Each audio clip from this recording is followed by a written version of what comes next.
happy week, everybody. This is GM Rick coming at you. Hope you're doing good. Hope that everything's coming in clearly. My camera, can you tell it just sucks a little bit? So here's another GM's tips, and hopefully everybody's having a good morning this morning. This is brought to you by Secret of the Wings by Tinkerbell, which you'll hear in the background with my little one, because she loves Secret of the Wings. We're training her upright to be a mini GM. Always a good thing. So, as we start off the topics, we've hit a lot of topics, and I want to do some deeper dives. I think I hit over a lot of topics with you, and if you remember, what are the four things? Say them with me. What are the four things to designing a great adventure or a great campaign? The goal/plot of the party, the obstacles that keep them from the goal, the character, and the attempt of the character or characters. And that is really the secret sauce that many GMs forget about. But thanks to one GM, which I keep mentioning and giving tons of props to Evil Squeegee and his GM ship, that is really what it comes down to. And he did a great way of summarizing it and going through it, and I really appreciate that. And he does some very deep dives. So if you ever want to watch him on Twitch TV, please do. He and Sarah P, that's me, are really great to watch. They're a good group. You've got Tech Yumi, and then, guys, I know there's more of you in the group, but I'm sorry. I'm going to get used to all the names, so they'll shoot me for not remembering them. So that's really a great show to watch. There's also Carpe Diem, Carpe GM. As you can tell, one's Pathfinder, one's not. And then there is also Serena Plays At, and she's another one that you can watch with her crew and Andrew, her GM. And of course, I cannot forget one of the most fun ones to watch, and that is, I was going to say Rise Up Gaming. It's spelled R-I-Z-E, Up Gaming. And that is, two of my favorites to watch on there are Aquila and Bijou Demon. So those two are going to get some shout outs for me on the GM tips. So, and they're awesome GM. And dude, you're going to kill me. I forget your name. I'm so sorry. I watch it at night. You have to shoot me. But they have a great bunch that runs with them. And so if you really want some great tips on GMing, those are great ones to watch. So today, my deep dive is on, of course, goals/plots. And I say goals/plots because the two can go together. And you'll hear many GM talking about Rocket and Rev It Up Now, because she's a big fan of them too, with Little Einsteins. So I'm going to talk a little bit about plots and goals that you can really lay out for your players that will make impact. And I think that's the thing you got to look at. You want something that's going to draw your players in. I've written up a sheet of plots, as you will see. I'm not going to sit it so you can read every one of them. But I suggest this because a lot of us are creative people in our jobs. What do? We use storyboards and boards to build up and really make a great experience for our players, or for our people we're presenting to. I'm sorry, crossing the two. The people we're presenting to.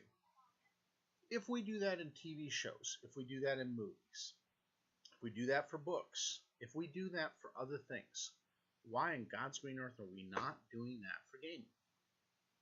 So take the techniques you use at your job and utilize them to make a great GMing experience. So always get a couple pieces of paper, lay them out. And when you're starting to brainstorm, take out the plots with these pieces of paper. I would put on the piece of paper several things. I would put campaign plot, campaign place, so where you're going to put the party, major story characters. So whether they're monsters or other things, you really want to do that and put that in there. And so, you'll love the chops, and you'll know when the mini GM comes around. So, like I said, you're going to put out your plot. your campaign location, number 2, your major personalities and NPCs that are going to come across the characters in the campaign, your obstacles, so on the piece of paper for obstacles, and then one for story outline. Realize your story outline is going to be a bare bones thing because it is going to change depending on the characters and their attempts. So, if you want, do a little flow chart. If then, if then, if then. If you're logical, do it that way. If not, just give yourself a couple things of if they go off the rails, what ways do you kind of guide them gently back onto the rails? Because you don't want to make them ever feel forced that you are coercing them to go a certain direction. As I say time and time again, you'll hear it again. It's a famous statement said by military tacticians. Every plan seems great until it makes contact with the enemy. I'm going to change it for our gaming things because the PCs aren't your enemy. Every storyline seems great until it comes in contact with the players. And that's what it is. You're going to have this beautiful thing in your mind of unfolding of what your story is going to be. And just, I would say, erase that. You're not going to be the one that writes the story. You're just setting up the framework for the story so that the characters are the ones writing the story. Now, I'm going to go over a couple of the different types of goals and plots so you can really see what is available to you. Okay?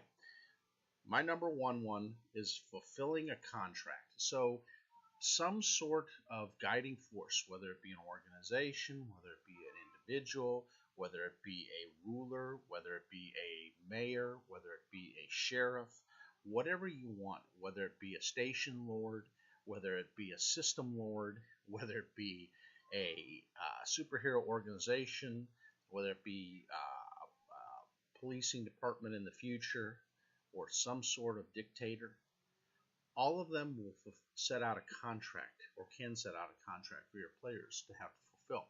And it can be multiple contracts. It doesn't have to be just one. It can be multiples. Recover lost or valuable artifacts. And whether that's an old lost thing of a fallen civilization for you post-Holocausters, whether it be a old empire that decayed and went to ruin, for those of you in Pathfinder, when Golarion fell due to Starfall, Forgotten Realms. It can be any of these types of things. Cypher Systems, Ninth World. It can all be these different ones, but you're finding some sort of lost artifact that has significance to why these characters are going after it. Fulfilling a prophecy that will help or hurt a region. You got baddies or people that are a little bit shady, you don't have to help a region. You can harm a region. So you can do a prophecy either way to set up. And it can be, this is where mythic type of goals come in, where your characters become mythic heroes, is these type of prophecies. Escape and free a country from its current ruler, whether good or evil. You're escaping the system and trying to topple the current ruler. Rebuilding a country or building a country from scratch. That's always a cool goal. Pathfinder did a great one with Kingmaker. I know that there have been ones also in the old 3.5 D&D where they had things like that, where you were building your own city-state or empire. Even back to the Greyhawk days, the Forgotten Realm days. These are all things that you can do in building your own country and raising it up. You could be assisting a local ruler in some way, either as a spy on another country, an informant, or maybe even a treasure hunter, or maybe as their captain of the military guard, trying to lead the stability of a country. So there's a lot of things you can do with that. Save hostages from a society, a cult, or a boss type of creature. See, that's always a cool hook, and a lot of people use that. It's an overused one too often. So just remember that. Next is cure plague or curse or affliction from a local area. One of my players took that. His father was afflicted by a were creature, and he couldn't cure him, so he ended up or his stepfather ended up becoming the creature itself, and he couldn't stop it from going on his tyranning rampage. So it could be some sort of curse or plague that is out of the norm, that a normal cure, disease, or a removed curse would not affect. Rid a city, country, or continent of a certain monster. It could be a space monster, a Cthulhu-esque monster. It could be an old god. It could be a dark veil creature. It could be an alien creature that's landed on the planet. It could be an old hero like Apocalypse out of the X-Men. You can go with a lot of different things when it comes to the boss creatures. Cults, they're just rife in Call of Cthulhu and those type of 1800s adventures. Societies, they come a lot in the different worlds. So it could be a thieves guild. It could be some other sort of assassin's cult, like the Red Mantis Society. You can use a lot of different things to really make that an interesting and rich story.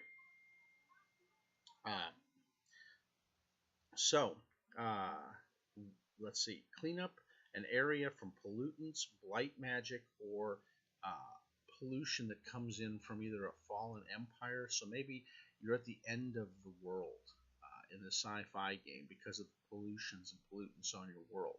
Maybe there's magical pollution spilling into your world from another plane, like the World Wound in Pathfinder. There can be all kinds of different things there that you can really make that a fun, twisty plot. You could have a fungus invasion from outer space. You could have some sort of thing like, I'm trying to think of Thanos. Yes, from the Mutants Masterminds. You could pick a Thanos type where his influence and his chaos is coming over and pervading a realm. You could do a whole stop the end of the world event, and I'll let you come up with the ideas here. There are so many ways the end of the world could be coming about. Prevent an evil god, goddess, or outsider from invading a world. So maybe Thanos is coming down to the world. Maybe something else is going on. Maybe there are other things.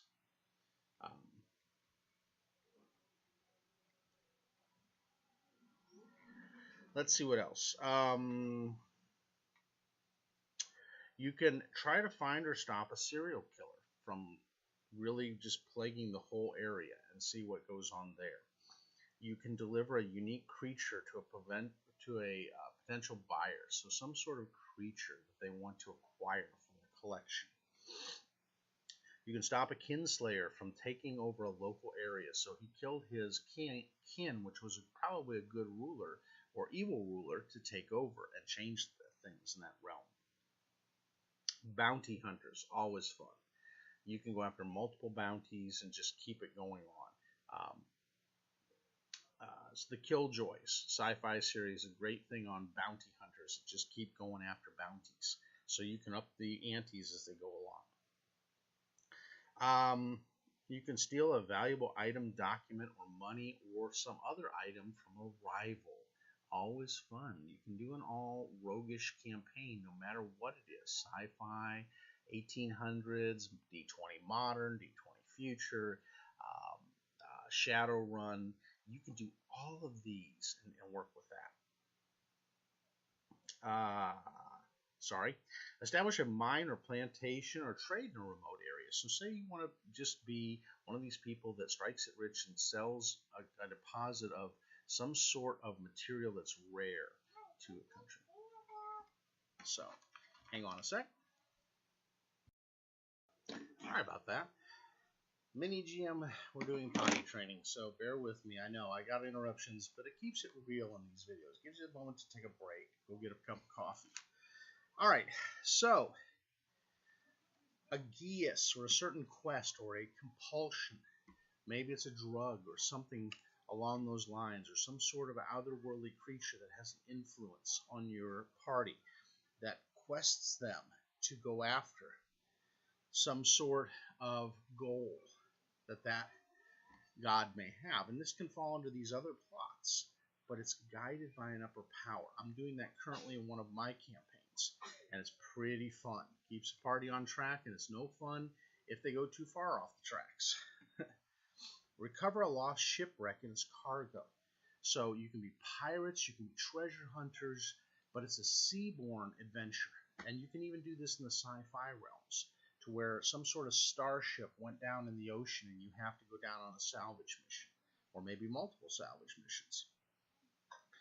Privateers, piracy, or pirate lords. Always fun. So what's the difference between a privateer and a pirate lord? Basically, privateers are more of a good purpose. Pirates tend to be more gray area or evil. So you can go a lot of different ways with that. Protect and build a local militia to protect an area. So you can be building over a whole campaign a militia that's going to be the right militia to take care of an area. Become a ruler of a stolen or newly established lands. So maybe you don't build the empire up, but you take over an existing empire. Always interesting. Maybe you're an heir apparent.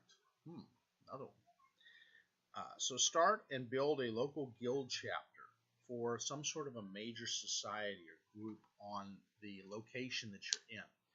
As you can see, these are generalized plots that can be used across any system. Any system. I'm not gearing this today towards just Pathfinder. I'm going everywhere, or D&D. This is all systems. So for you, you can take these ideas and jot them down. So number one, build yourself a list, kind of like I did. Put a top 25 hooks and goals that could hook the players. You know your players. That's why I say a top 25, because your player base may change. So you have lots of options when that happens. And you can do multiple goals. You don't have to do just one goal. You can do an overlying goal with sub-goals for your players and let them choose those goals. And you guide them along to them. Number two, lay out the story. So, your goal, maybe with sub-goals on it on one paper. Your storyboard on another. Your obstacles on another. Your campaign location on another, or locations, and then major people that are going to be involved, personalities or monsters in this whole thing. Write them out. So you can begin building them up with, I don't know, hero labs. That's what I did. The other day the other week, I built up 9 other NPCs that the players can come across. Why? To make it interesting. And even ones that they don't have laid out, or just say, it's this human character level class alignment.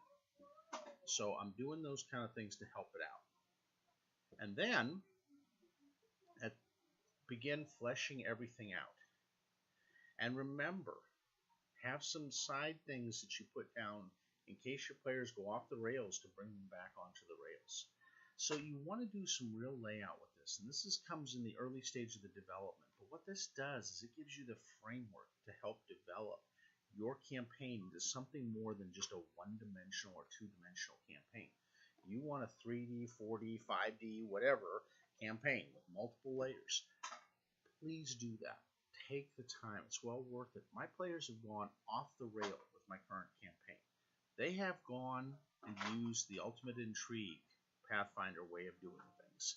And I love it. I do. Because now I have to take this whole adventure path and I can't just say combat, combat, combat, combat. Now I got to look at it from a whole other point of view. What would be considered a win if they don't combat here?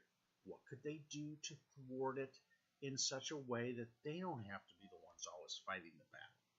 So it makes it fun. It makes it different. It challenges my creative juices. And I love that as a GM.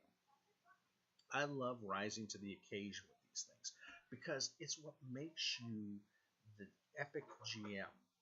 And you will be one. You know, don't just sit there and look up to all these people I've mentioned. Become them. Become more. Become the next version of them. Who's going to take the place of the next Matthew Mercer and his bunch with Critical Role? Who will be the next one to get on Geek and Sundry with a whole Critical Role thing? Who's going to be the next Ivan Van Norman? Who's going to be the next whoever? Gary Gygax or Monty Cook or Shannon Germain? Who's going to be the next Eric Mona? Who's going to be the next Jason Bowman or James Jacobs. Or for the ladies, Liz Quartz. Or, and we could just keep going here. This is the great part. Or DM Deistress. Who's going to be the next one of these that's going to rise up? Or the next Rat Queens and the runner and writer of Rat Queens, a new Rat Queens type of adventure. You guys can be that, but it starts here. And it starts with this type of work. And you will always feel the rewards of doing this type of work. So good luck, good gaming, have a great week, and really put some effort into your plot goal. Thanks, and this is GM Rick signing out.